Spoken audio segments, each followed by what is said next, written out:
8A je pri uri matematike dobro razpoložen. Razlagi jim ni težko slediti, saj se z učiteljem Goranom dobro razumejo. Meni je učitelj všeč zato, ker zelo dobro razlaga snov in je zelo hitro razumel. Je res, da je strog, sem veliko nas nauči. O tem, če osmarji učitelja cenijo ali ne, odloča torej več dejavnikov.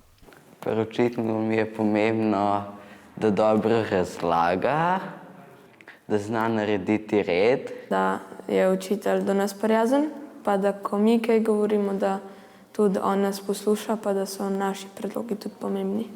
Tudi učitelji si želijo, da učenci sodelujejo in da so za pouk motivirani. In probam večkrat povedati, da se ni nič narobe, če se zmotiš, ker ko poteka pouk, se učimo in tudi, če poveš kaj narobe, ni to naslabla.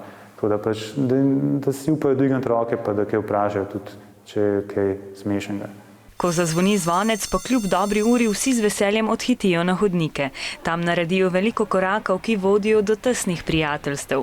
Vita in Melisa sta se spoznali na prvi šolski dan pred 8 leti in od takrat sta neločljivi. Všeč mi je, da je lahko moj osebni terapevt, ker vedno, ko imam probleme, grem prvo k njej in mi vedno zna tudi pomagati. Zaradi fantov se nikoli ne skregava. Mogoče zaradi kakšnih drugih prijateljic. Pa se pogovoriva ali pa kdaj se umakneva drugi in da se stvari ohladijo. Če se skregava, se vedno opravičiva drugi.